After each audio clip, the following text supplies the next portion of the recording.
ओम नमो भगवते वासुदेवाय। ओम नमो भगवते वासुदेवाय। ओम नमो भगवते वासुदेवाय। चतुर्थ स्कंद में परम भागवत ध्रुव जी का चरित्र आया है। जब सृष्टि विषयक प्रश्न विदुर जी ने मैत्रेय से किए, तब उन्होंने स्वयंभू मनु के जो वंश थे उसके विषय में भी जानना चाहा। कहा स्वयंभू मनु के दो पुत्र थे, एक का नाम था उत्तानपाद और दूसरे का नाम था प्रियव्रत। यह जो उत्तानपाद था उसकी दो रानियां थी, एक का नाम था सुनीति और दूसरे का नाम था सुरुचि। कथा सभी जानते हैं। ये जो सुनीति थी, जिसकी नीति सु यानी अच्छी है, सुष्ठु है, वो है सुनीति। और जिसमें राजा को रुचि आती थी, जो बहुत सुंदर थी पर सुशील नहीं थी, सुंदर थी पर कलह प्रिया थी, पर राजा को उसमें ज्यादा रुचि आती थी, इसलिए उसका नाम था सुरुचि। आपके सामने जीवन में दो मार्ग होते हैं, एक जो मार्ग नीति के लिए और ले जाता है, और दूसरा जो अपनी रुचि के अनुसार आपको ले जाता है। अपनी इच्छा के अनुसार तो वानर भी चलते हैं, पर नीति के अनुसार नीतिमान पुरुष चलते हैं, धीमान पुरुष चलते हैं। तो आपके सामने भी ये दो मार्ग हमेशा रहते ही है, सुनीति और सुरुचि। इन दोनों के एक एक पुत्र थे। सुनीति के पुत्र का नाम था ध्रुव और सुरुचि के पुत्र का नाम था उत्तम। अब ये जो ध्रुव थे और उत्तम, इन दोनों की अवस्था क्या थी? 5-6 वर्ष के सुंदर बालक थे, बहुत ही सुंदर बालक थे, और आपस में खेलते रहते थे, दो भाई खेलते हैं। एक दिन ऐसा हुआ कि राजा उत्तानपाद बैठे हुए थे। ये उत्तम खेलता हुआ आया, जो सुरुचि का पुत्र था, और राजा की गोद में आकर बैठ गया। अब उत्तम अपने भाई को राजा की गोद में जब बैठा हुआ पाया, तब ध्रुव जी ने भी इच्छा की मैं भी पिताजी के गोद में जाऊं और बैठूं। जब ध्रुव जाने लगा और एकदम पिता के नजदीक आया, वो क्या देखता है? पास में अपनी अपर मां यानी सुरुचि खड़ी है। अब आया और बैठने गया। अब उत्तानपाद भी चाहता था कि अपने बेटे को ले और उसको भय लगा, वो अपनी पत्नी के सामने देख रहा था कि कहीं इसको बुरा न लग जाए। अगर सच्चाई को छोड़कर बुरा लगे या न लगे, इस विषय में आप जाते हो तो अनर्थ करते हो, गलत करते हो। उसको बुरा न लगे ये सोचकर वो एकदम सहम गया। और ये सुरुचि कैसी है? अरे बड़ी ही दुष्टा है। उसने क्या किया? इतने छोटे से बालक ध्रुव का हाथ पकड़ा और अभी बाप की गोद में बैठने ही जा रहा था, हाथ खींचकर उसको नीचे उतार लिया। उतर,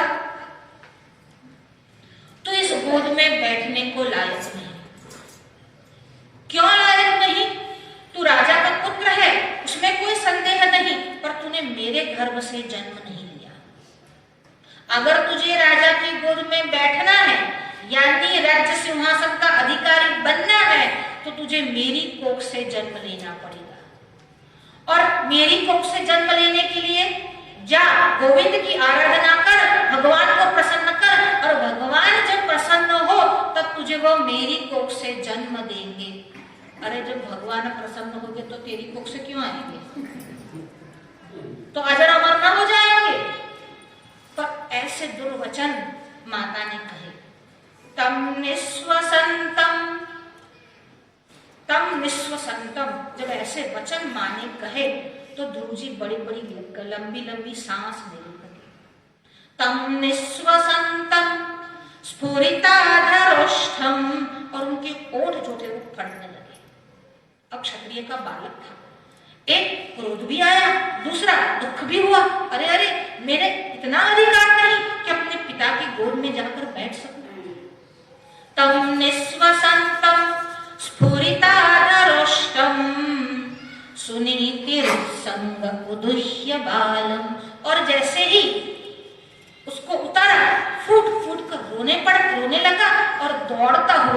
अपनी माँ सुनीति के पास गया।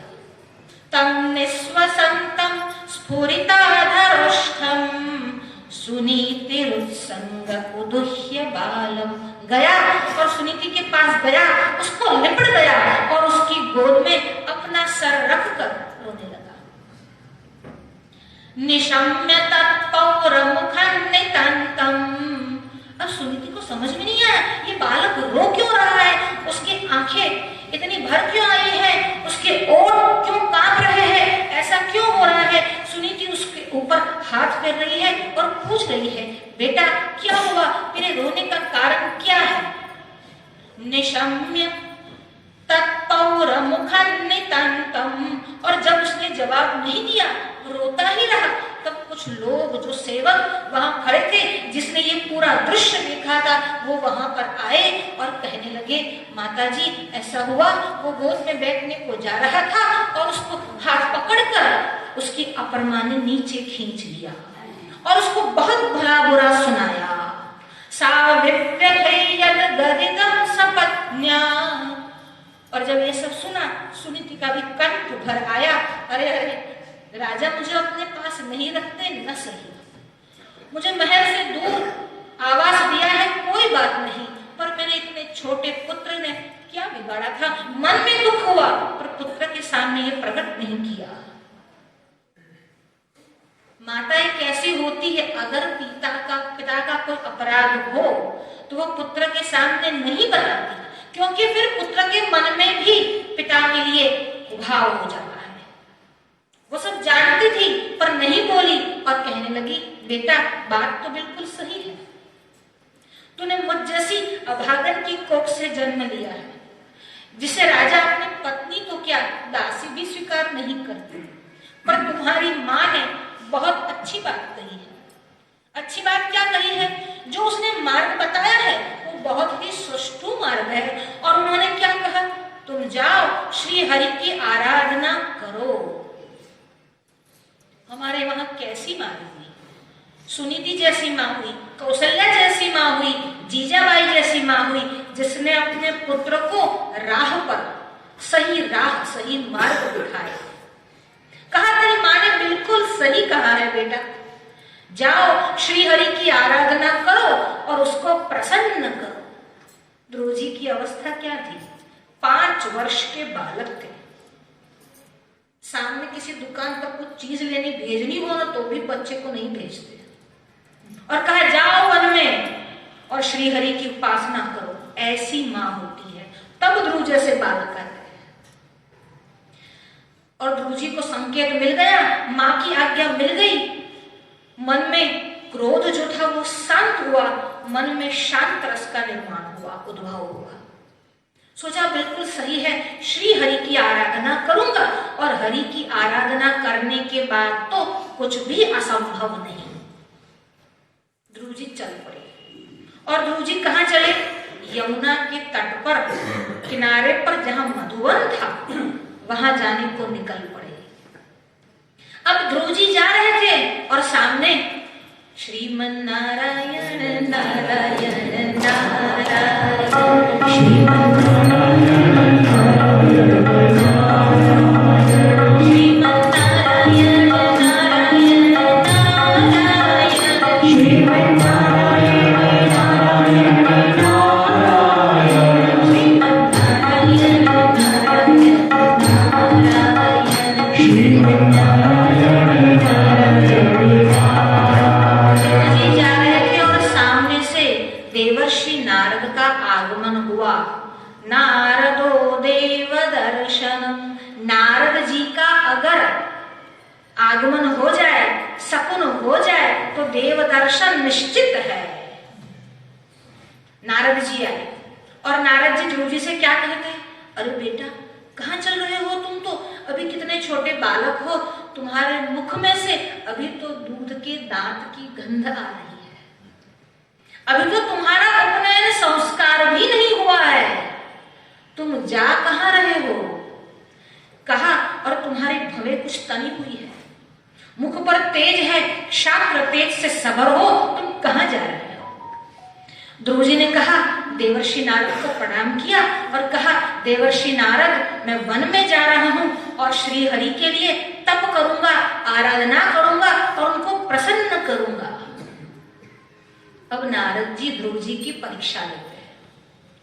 ध्रुव जी की परीक्षा लेते हुए क्या कहते हैं नारद जी, अरे तुम्हें तो सिर्फ मन में ही ठान लिया है कि वन जाओगे, आज तक तो तुम राजमहल में रहे हो और तुम्हारा ये निश्चय करना उचित ही है क्योंकि तुम क्षत्रिय के बेटे हो, पर अभी इतने छोटे हो और तुम्हें मान अपमान की इतनी परवाह है।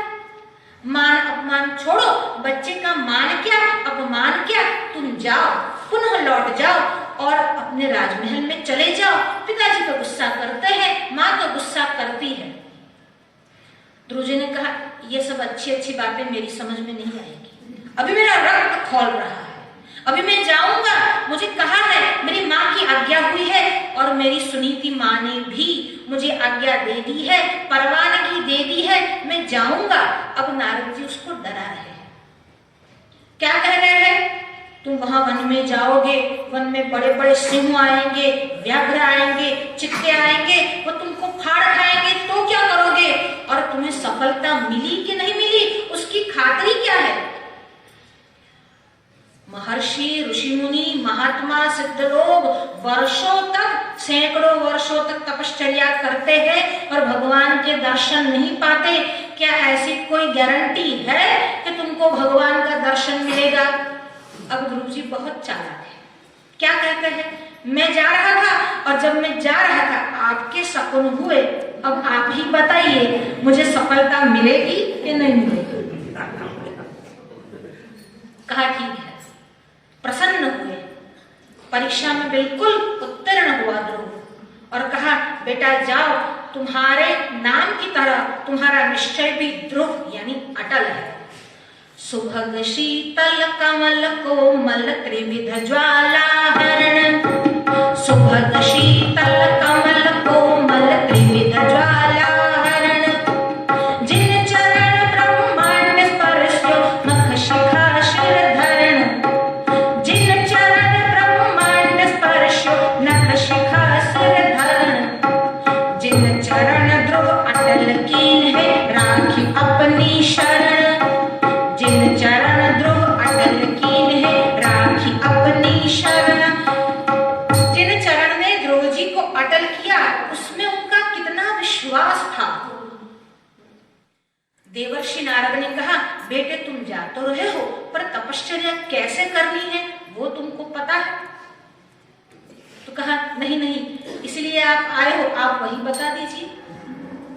देवर्षि नारद ने 12 अक्षर मंत्र का उनको दीक्षा दी और ये 12 अक्षरी मंत्र कौन सा है, ओम नमो भगवते वासुदेवाय, ओम नमो भगवते वासुदेवाय, ओम नमो भगवते वासुदेवाय, ओम नमो भगवते वासुदेवाय।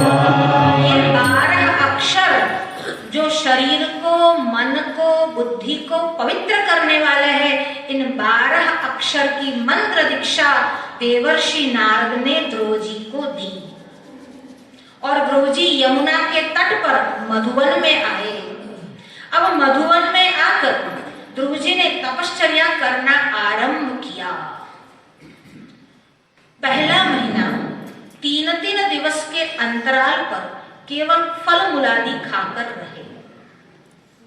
दूसरा महीना 6 दिवस के अंतराल पर केवल सूखे पत्ते खाकर रहे। तीसरा महीना 9 दिवस के अंतराल पर केवल पानी पीकर रहे। चौथा महीना 12 दिवस के अंतराल पर केवल नामस्मरण और पानी पीकर रहे। पांचवा महीना अब तो केवल वायु पीकर रहे और छठा महीना वायु पी लिया, अब कुंभक की स्थिति बना दी, समग्र वायु को अपने ही उदर में केंद्रित कर लिया। अब जब ध्रुव जी प्रत्यगात्मा हो गए तो सारे ब्रह्मांड की जो वायु थी वह उनके जठर में आकर मानो स्थिर हो गई। अब जब वायु नहीं रहे तो लोगों का सांस रहना मुश्किल हो गया। सांस कैसे ले? देवता उधर उधर छटपटाने लगे, दौड़ते हुए ब्रह्मा जी के पास गए और कहे पता नहीं क्या हुआ है, किसी ने वायु को मानो रोक लिया है, वायु बह नहीं रही, ऐसा कुछ हुआ है। ब्रह्मा जी देवताओं सहित भगवान नारायण के पास गए और स्तुति करने लगे। भगवान नारायण को कहने लगे अरे ऐसा कुछ हुआ है कि वायु मानो थम सी गई है, रुक सी गई है। भगवान नारायण ने कहा हम जानते हैं कि वायु कहाँ रुक गई है, कहाँ फंस गई है। भगवान नारायण गरुड़ पर बैठे और ध्रुव जी जहाँ तपश्चर्या कर रहे थे वहां भगवान नारायण आए और चतुर्भुज स्वरूप में आकर ध्रुव जी के सामने खड़े रह गए। और जब भगवान नारायण आए, ध्रुव जी अभी भी ध्यान कर रहे थे, दो हाथ ऊपर खड़े थे, एक ही पांव पर खड़े थे और भगवान नारायण का अंतर में ध्यान कर रहे थे।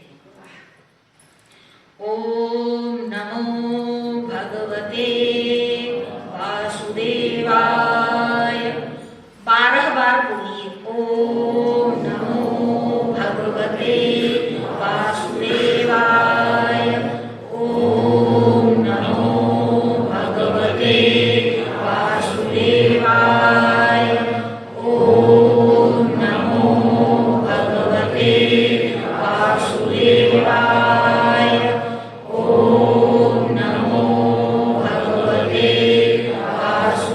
वासुदेवाय, ओम नमो भगवते वासुदेवाय, ओम नमो भगवते वासुदेवाय, ओम नमो भगवते वासुदेवाय, ओम नमो भगवते वासुदेवाय, ओम नमो भगवते वासुदेवाय, ओम नमो भगवते वासुदेवाय, ओम नमो भगवते वासुदेवाय। और भगवान ने अपना जो रूप जो ध्रुव जी के अंतर में था उसको तिरोहित कर दिया, क्योंकि ध्रुव जी आंख ही नहीं खोल रहे थे, तपश्चर्या में इतने मग्न हुए जा रहे थे, आंख ही नहीं खोल रहे थे। भगवान प्रतीक्षा कर रहे थे, ध्रुव जी की आंख नहीं खुल रही थी। भगवान ने लीला की, अंतर में जो चतुर्भुज नारायण के दर्शन कर रहे थे उस स्वरूप को भगवान ने लीला करके तिरोहित कर दिया। अब जब स्वरूप नहीं दिखा, देखिए भगवान के भक्त का लक्षण क्या है। जिसका मन, जिसका हृदय हमेशा सुदर्शन करता है, भगवान का ही दर्शन करता है। एक त्रुटि के लिए भी अगर भगवान का दर्शन न हो तो वह छटपटा जाता है। ध्रुव जी छटपटा गए और जैसे ही आंखें खुली क्या देखते हैं, चतुर्भुज नारायण सामने खड़े हैं और ध्रुव जी एकदम स्तब्ध हो गए, निशब्द हो गए। क्या ये स्वप्न है कि मैं जाग रहा हूं? ये मैं क्या देख रहा हूं? एकदम स्तब्ध हो गए। दृग्भ्याम प्रपिबन, दृग्भ्याम प्रपश्यन प्रपिबन निवर्भक, दृग्भ्याम आंखों से ही प्रपिबन पी जाएंगे। ऐसा देखते रहे भगवान को जैसे आंखों से ही भगवान को पी जाएंगे। दृग्भ्याम प्रपिबन प्रपश्यन, और ऐसे ही देखते रहे जैसे अर्भक बालक देखता है। और ऐसा सोचने लगे कि भगवान को चूम लूं और जोर से आलिंगन दे दूं और भगवान की स्तुति करूं। पर भगवान की स्तुति करूं कैसे? निशब्द हो रहे थे, वाणी बाहर ही नहीं आ रही थी। और भगवान उनके मन की बात जान गए और भगवान ने क्या किया, अपने हाथ में जो शंख था, कृतांजलिं ब्रह्ममयेन कंबुना पस्पर्श बालं कृपया कपोलम्, बोले और ध्रुव जी के सुंदर गालों पर वो शंख रख दिया। कृतांजलिं ब्रह्ममयेन कंबुना पस्पर्श बालम, स्पर्श करवाया। और वो शंख कैसा है? ब्रह्ममयेन कंबुना, वो ब्रह्ममय शंख है। कृतांजलिं ब्रह्ममयेन कंबुना पस्पर्श बालम कृपया कपोले। और जैसे ही शंख का स्पर्श हुआ, भगवान का स्पर्श हुआ, अचानक से वाणी बाहर निकली और ध्रुव जी ने भगवान की स्तुति की। भगवान की स्तुति करते हुए ध्रुव जी क्या कह रहे हैं? योऽन्तः प्रविश्य मम वाचमिमं प्रसुप्ताम् संजीवयत्यखिल शक्तिधर स्वधाम्ना अन्यंश्च हस्तचरण श्रवणत्वगादीन् प्राणन्नमो भगवते पुरुषाय तुभ्यम्। योऽन्तः प्रविश्य, जो अंतःकरण में प्रवेश करके, योऽन्तः प्रविश्य मम वाचमिमं प्रसुप्ताम्, जिसने अंतःकरण में प्रवेश करके मेरी वाणी को बाहर निकाला। और ध्रुव जी के अंतःकरण में क्या? सभी के अंतःकरण में वो है, तब तक ही आवाज निकलती है, नहीं तो पीछे वाले ही बोलते हैं राम राम राम। योऽन्तः प्रविश्य मम वाचमिमं प्रसुप्ताम् संजीवयत्यखिल शक्तिधर स्वधाम्ना, और अपने तेज से सारी शक्ति को संचारित करते हैं। संजीवयत्यखिल शक्तिधर स्वधाम्ना अन्यंश्च हस्तचरण श्रवणत्वगादीन्, इन सबको भी काम में वही लगाते हैं। प्राणन्नम भगवते पुरुषाय तुभ्यम, भगवते पुरुषाय तुभ्यम, मैं अपने प्राण के द्वारा तुम्हें प्रणाम कर रहा हूं। और ध्रुव जी ने भगवान के चरणों में प्रणाम किया और ध्रुव जी ने भगवान की स्तुति की। भगवान प्रसन्न हुए और कहते हैं वर मांगो, वर मांगो। अब ध्रुव जी कहते हैं भगवान आप तो अंतर्यामी हैं, वाणी को भी प्रस्फुटित आप ही करते हैं। आप भला नहीं जानते किस कामना के लिए मैंने ये आराधना तप किया है। जो 4 प्रकार के भक्त भगवद गीता में बताए हैं, अर्थार्थी, ध्रुव जी अर्थार्थी है। एक आरती यानी दुखी है, द्रौपदी उत्तरा। एक जिज्ञासु है, आगे उद्धव की कथा आएगी, उद्धव जिज्ञासु है। और एक ज्ञानी है, आज उनकी भी कथा आएगी, परम भागवत प्रहलाद ज्ञानी है। ध्रुव जी ने कहा भगवान आप तो सभी के अंतर में विराजमान हो, आप जानते हो किस कामना से मैंने ये तप किया है। भगवान ने कहा मैं जानता ही हूं, पर फिर भी तुम बताओ तुम क्या चाहते हो। और ध्रुव जी ने पूरा वृत्तांत बताकर कहा मुझे ऐसी इच्छा है, मुझे ऐसा पद मिलना चाहिए जिस पद से मुझे कोई हाथ पकड़कर नीचे न गिरा सके, कोई च्युत न कर सके, जो मैं अटल हो जाऊं। भगवान ने कहा ठीक है, तुम्हें ऐसा ही पद दूंगा, तुम्हें तारों का नक्षत्रों का ऐसा पद दूंगा कि तुम वहां जाकर अटल हो जाओगे। सप्तर्षि भी, तारे भी, नक्षत्र भी तुम्हारे आसपास परिक्रमा करेंगे और आज से मैं तुम्हें वह ध्रुव पद प्राप्त करवाता हूं। और भगवान ने ध्रुव जी को ये पद दिया और भगवान अंतर्धान हुए। पर भगवान के अंतर्धान होते ही ध्रुव जी को अरे अरे पछतावा हुआ, मैंने ये क्या मांग लिया। स्वयं भगवान मेरे सामने थे और मैंने ये क्या मांग लिया। परीक्षित ने शुकदेव जी को प्रश्न पूछा कि ध्रुव जी को पछतावा क्यों हुआ। शुकदेव जी उत्तर देते हुए कहते हैं ध्रुव जी के मन में विचार आया, सामने साक्षात नारायण खड़े थे और मैंने मांग मांग कर क्या मांगा कि मुझे पद चाहिए। संसार की अभिलाषा मैंने व्यक्त की, पद की अभिलाषा मैंने व्यक्त की। मैं चाहता तो मुक्ति मांग सकता था, अरे अरे मैंने ये क्या मांग लिया। ध्रुव जी वापस आए और जब ये समाचार देखिए, जब ध्रुव जी तप के लिए निकले थे और देवर्षि नारद मिले थे, फिर देवर्षि नारद वापस उनके पिता के पास गए थे और उत्तानपाद के पास जाकर उन्होंने समझाया था कि वो कहाँ गए हैं। अब जब पता चला कि ध्रुव जी वापस आ रहे हैं, उत्तानपाद बहुत प्रसन्न हुआ। दोनों रानियों के साथ, सैन्य के साथ रथ को सजाकर ध्रुव जी का स्वागत करने के लिए नगर से बाहर गए।